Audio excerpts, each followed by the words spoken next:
Alright guys and gals, I'm coming to you from inside my Forest River FSX 260 RT.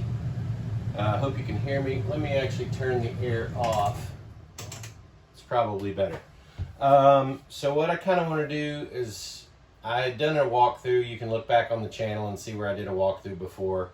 Today I'm going to show you some of the improvements I've made to the trailer and some issues that I had with the trailer after owning it a little while. So, alright, we'll come right back after this. I'll reset and show you something I built. Alright, so hopefully you can see me in here. So, I built this cabinet not long after getting this toy hauler. I can still get my golf cart in here because it actually goes between the wheel wells without any problem. If you had a side-by-side, sometimes you have to drive up on this hump, so that may not work for you. But the problem with this floor plan, which I love the floor plan, don't get me wrong, I love this camper. There was no place to put a trash can. So I just built this right on top of the wheel wells. I'll get you in for a closer look here in a second. Door, magnetic. All right, so I still may put a strap on this so it opens to about here and doesn't fall all the way down. May still do that, we'll see. So I just got some little baskets, basically. And then I put a lip down here so the stuff can't slide out. I've never had one of these baskets come out while I'm going down the road. So it gave me enough room to put 4 baskets in here, and then in the morning put a coffee pot here because there is an outlet right here. So put a coffee pot up here or whatever. Just gives you extra counter space next to this really big window, which for me was a big deal. I just bought this wood at Home Depot. This is just a faux wood, like a barn wood. It's real thin. It's maybe ½ inch. And it's just supposed to be like a paneling that goes on the wall. So I just did a ½ inch plywood and then stapled it. I actually used a pneumatic stapler to hold it on a little better than nails. And I didn't putty any of the holes. I wanted it to look really rustic and whatever. So I'll give you a little closer look here in just a second. Move a couple things out of the way here. All right, we'll take a closer look. All right, so here's just a little closer look so you can see the shelves and then the end I did, and there's your outlet, and I got a night light plugged in there. And then this is just the top. And I did round these corners just to, you know, in case you were to hit those or whatever. And here's your garbage cans. Got some little magnets there. Catches nicely. So anyway, that has added a lot of storage and a very good thing to do if you have a little weekend project you want to do. I suggest doing this. It's been a really good addition. So another issue I have with this camper is these Skylights. They're great. Tons of natural light, as you can see. The problem is with this camper, it comes with a 13,500 BTU, or maybe it's even 13,000. It's either 13,000 or 13,500. If you put your hand right here right now, it's 90 degrees. I mean, like from here to here is, so you have one here, you've got one over the shower, and then you have your vent. So you can see how much it's great for light. In the winter, it's great for light because you can keep this thing plenty warm. So in the summer, you can buy these baffles that you put in here, and they were, actually I couldn't find a baffle to fit this.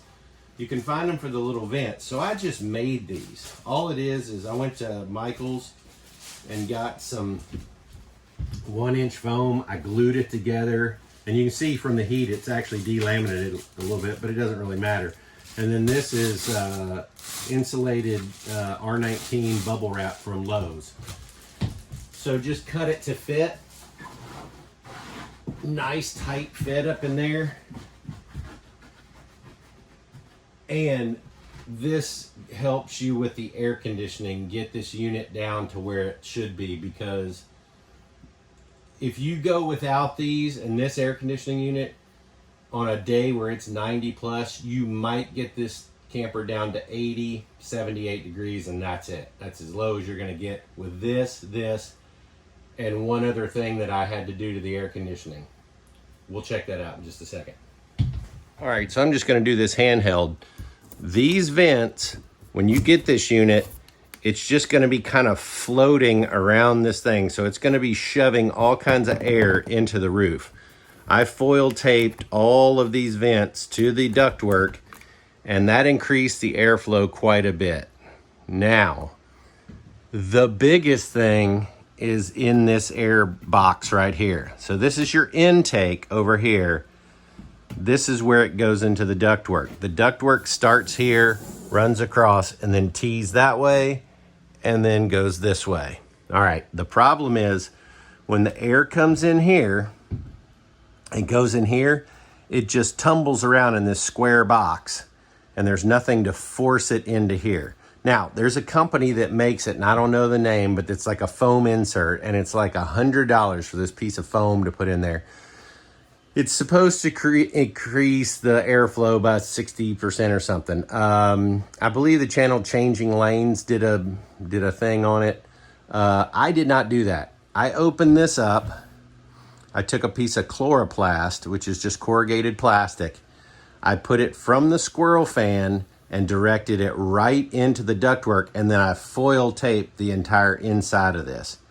I'll go ahead and take it apart because it's kind of hard to explain if I can get it apart to see in there, but because I've got it really well taped and I don't want to untape it, but if I can, I'll let you see it. If not, we'll see how it goes. All right, so welcome back. I got the unit on. Hopefully it's not too loud. So this is the air intake side. So I taped all this because it wasn't taped very well, and this is just a foam divider that divides the intake and the outtake. So I foil taped all this. You can get the foil tape from Home Depot, anywhere like that.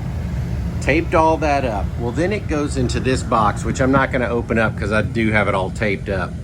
You open this panel right here, and then when you do, you'll see there's a squirrel fan here, and it's blowing air, trying to blow air over here into the duct, but it does not do that. So I created a duct that comes out of that fan to here. I can now get this air down to about 67 degrees during a really hot day.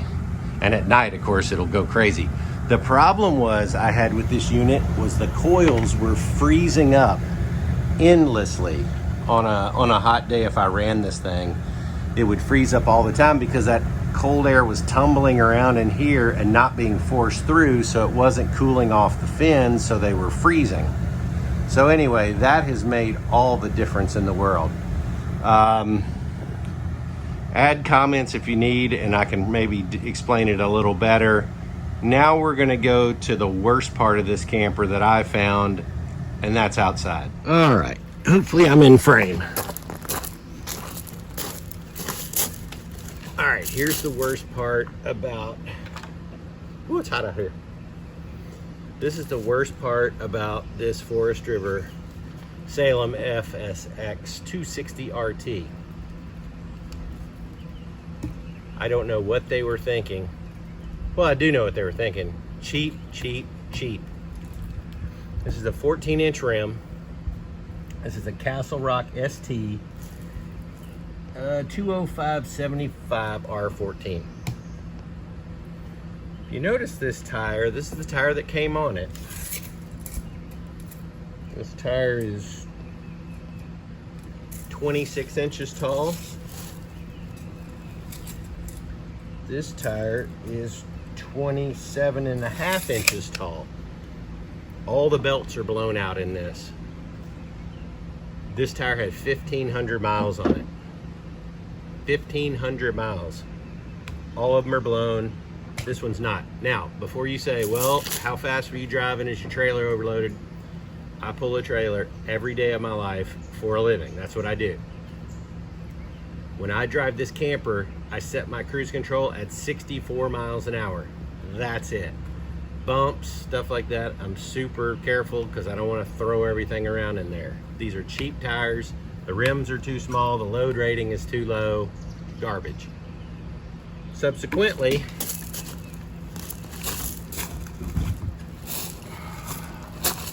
this is what happened. had a blowout. It's a 1,500 mile tire. You can see straight across, that's a catastrophic failure. I hope you can see this. I hope this is in. Belts were snapped, therefore, poof, tire comes apart. 14-inch, terrible. So I'm sure their thought process was, we'll put these cheap tires on here, small rims, and that'll, I know what they'll say is, we're trying to get our ramp angle lower. Hold on, hold that thought. I'm gonna go off camera for just a second.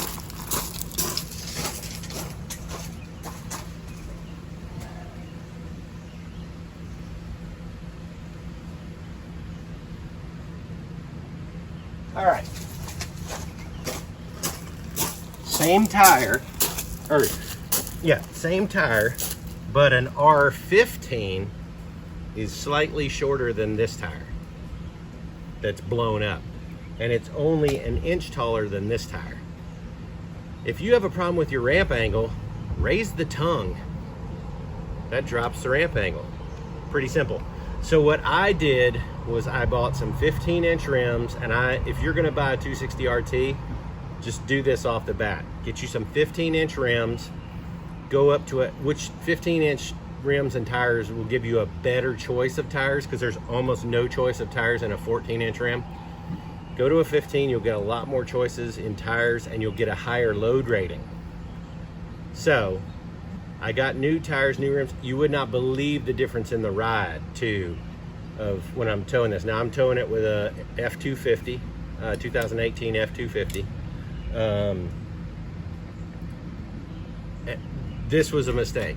This is us being cheap and wanting to build as cheap as we can build, and it's a safety issue, and I'm surprised I hadn't gotten in a class action lawsuit by now, but catastrophic tire failure, not good.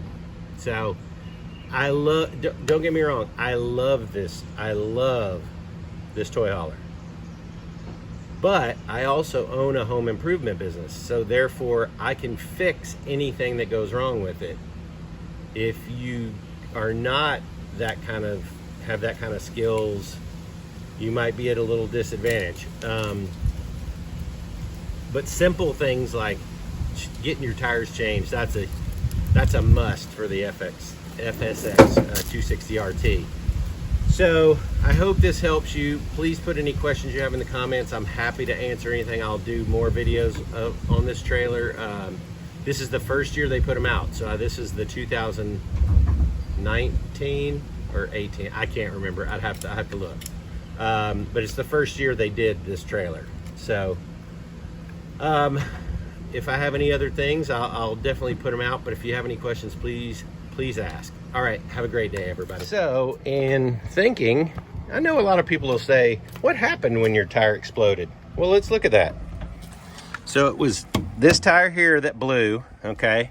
Right now I'm running transporters, ST radials, ST205, 75 R15s in the transporter. I love these tires. They got a much bigger, for moving out water, nice big tread. It's almost more of an industrial tire. So been happy with this so far, but here's what happened when it blew apart. It took all that out, and it actually bent this a little bit. I had to bend it back, but fortunately I was paying attention when it blew and got off the road immediately, really quickly, before it really started coming apart and destroying stuff. All right, guys, thanks for watching.